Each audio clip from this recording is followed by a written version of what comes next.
Thank you to OnTheRevel team for putting together this extraordinary conversation around the vape industry, or the impact of what we're seeing in the vape crisis on the industry. My name is John Kagia. I'm the Chief Knowledge Officer of New Frontier Data. And I couldn't be more delighted to be participating in this session, to be moderating this event. So just by way of context on the remarks I'm going to be making this evening, to contextualize the perspective that we bring to this issue. So for those of you who don't know us, New Frontier Data is a research data and analytics firm focused exclusively on the legal cannabis industry. We work with investors, business owners, business operators, and regulators, both government officials and policymakers, to provide the data research and critically the insights on not just where the cannabis industry is today, but where the cannabis industry is going. We started doing this in 2014 when we realized that despite the explosive both interest and very quickly growth of the cannabis industry, there just was not the type of intelligence, deep business intelligence that we see in every other sector of the economy. And so that's the gap that we've been working to fill for the past 5.5 years. And I'm very pleased to say that with the 7 analysts I now have on my team, we have done truly some of the most bleeding edge research into this space, trying to understand both the growth and trajectory of this vital market, but also critically trying to understand how consumers are navigating and evolving in this environment.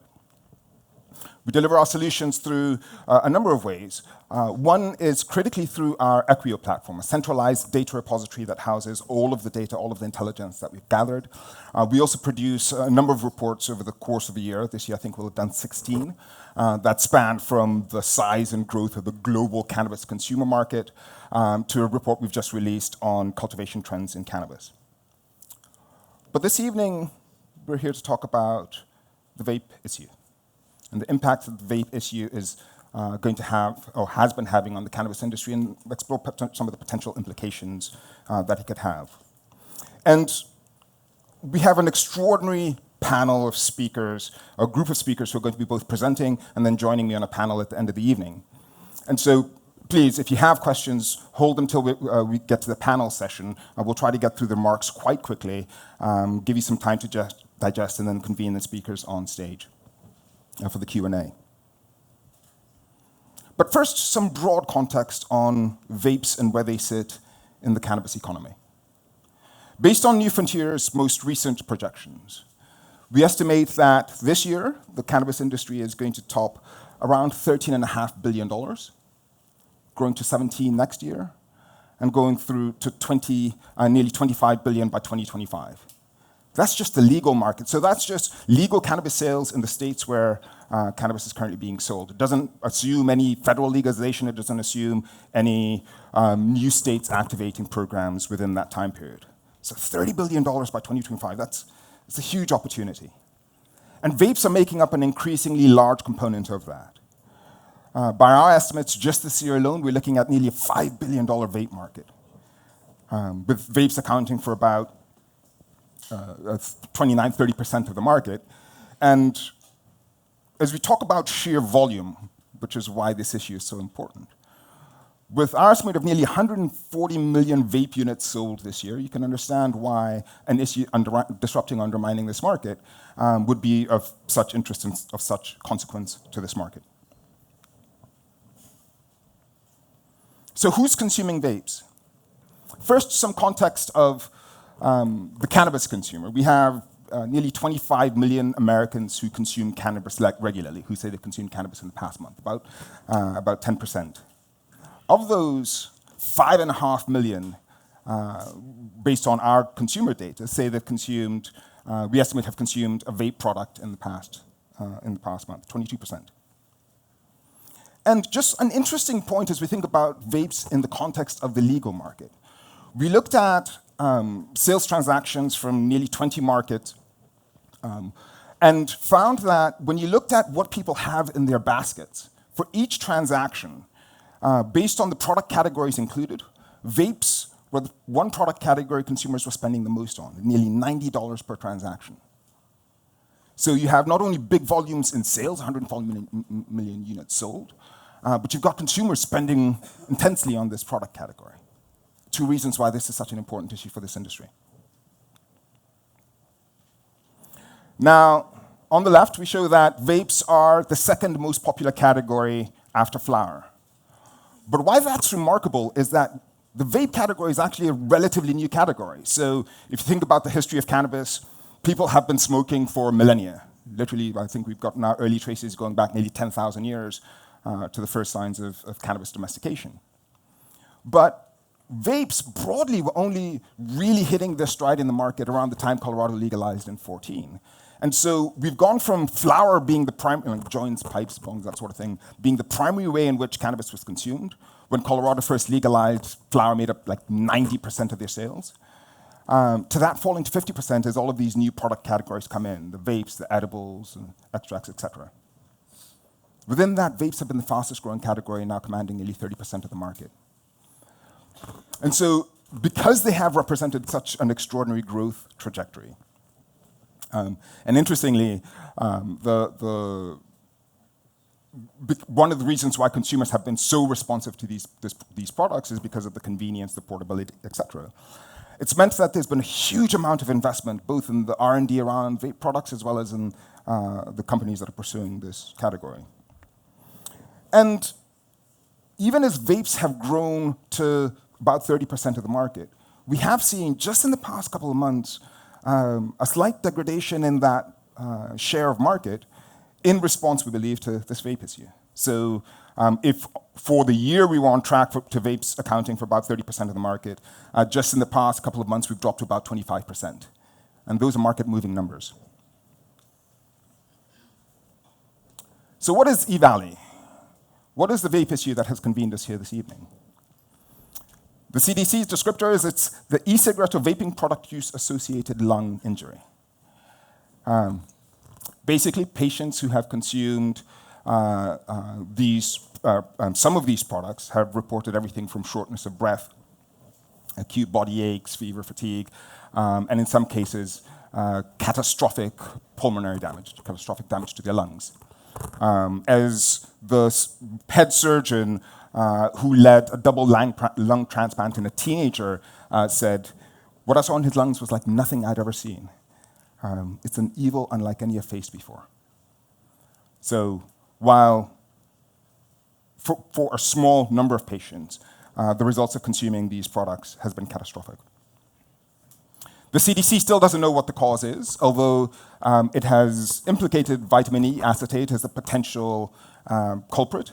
And vitamin E acetate is being used as an additive, as a filler in some of these unregulated vapes. And critically, for everyone in the room to understand, this is a really important point.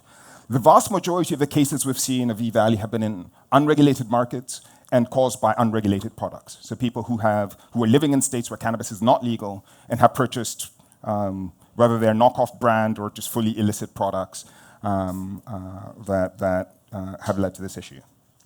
And so the CDC's recommendations in response to this, if you're unsure about the safety profile of the products you're using, don't use THC or nicotine vapes.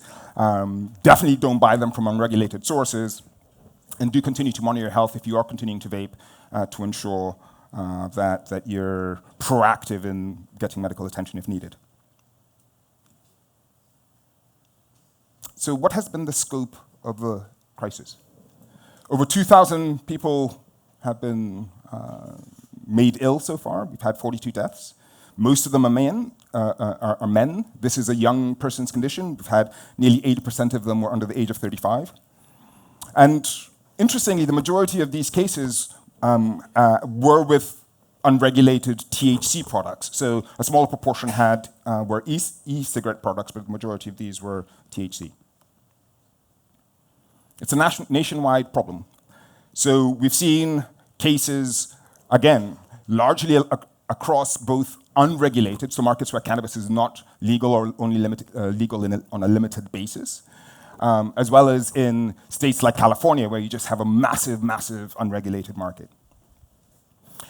New York sits in the middle with between 100 and 150 cases, but as you can see from that national map, Alaska is actually the only state which has not had a case yet.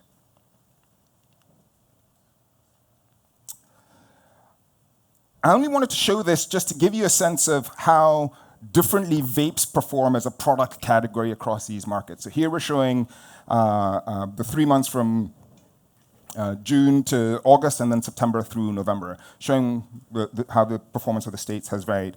And broadly across the 9 states we're looking at, you've seen a decline, even though vapes performed differently. And the decline in some markets has been really substantial. So nationally, we've seen a 14% decline in vape sales. But in places like Montana, I'm sorry, my labels aren't showing. In states like Montana, you've seen a 46% decline in vape's share of market.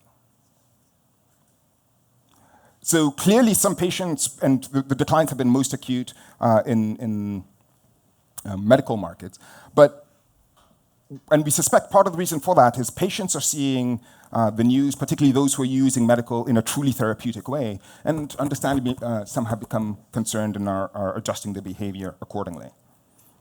Of all of the markets that we have looked at, very few have remained unaffected. And generally, those that have been unaffected, places like Michigan, the reason why the share of vapes has grown explosively is because the market has just legalized. So people are buying things that they're excited that they haven't had access to before. So even as you've seen the decline in vape sales, it's not that consumers are stopping their spending. They're not giving up their cannabis. They're just shifting their allocations to other products. And the biggest beneficiaries here have been the 2 flower products, both raw flower, loose flower, as well as pre-rolls, which kind of makes sense. Most people were flower smokers before they consumed anything else. And while vapes have been an attractive option for them to transition to, for the convenience, for the discretion, for the portability, if there's a concern around vapes, it just makes it easy to go back to your original points of consumption. But these are big numbers. In the past, over the 3-month period ending in November, we anticipate that the market will sell about $120 million less of vapes in this 3 months relative to 3 months prior. So one can understand why both regulators and the businesses are paying such close attention to this. So what are some key takeaways here? Vapes are a really critical product category because of how quickly they've grown and how positively consumers have responded to them, at least in the legal market. But we're seeing that most of these evaluation cases are tied to the unregulated market products, which is leading to, in part, a call for greater cannabis regulation because it seems like the safety profile of legal products has been much higher. We don't know what the cause of EVALI is.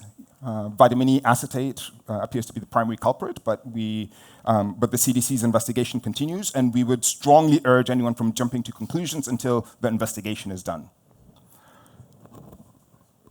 The outcomes of the CDC investigation will have consequential implications for not just vapes, but I think for the industry writ large. This is the first potential existential crisis that the cannabis industry has faced. And so it's certainly going to lead to greater calls for the role that agencies like the CDC, like the FDA can play in ensuring the safety profile of these products while managing and navigating this tension with federal illegality. So given that just today, the House Judiciary Committee passed a federal decriminalization law. Wasn't looking for the applause line, but clearly an enthusiastic group. But given that, this issue actually dovetails perfectly with what federal decriminalization or fundamental change to federal laws could mean for these kinds of issues. Because even as we see all of the potential for everything from smoking cessation to getting patients a much more elegant, dose-measured way of consuming their products, standards, quality, testing are all going to be critical to the evolution of this space. And the research, while it is still ongoing, does suggest that the approach to legalization and regulation has led to better public health outcomes than relying on unregulated product. So with that, I think we've provided some foundation for where the market is. And I couldn't be more delighted to bring up before I do, I'll just give a plug for those in attendance. We've just completed a US market report. It's free. We'd like to make it available to Revel participants because this provides some context, not just to vapes, but to everything else that's happening in cannabis globally. So Revel 2019 at newfrontierdata.com, and you can get that report for free.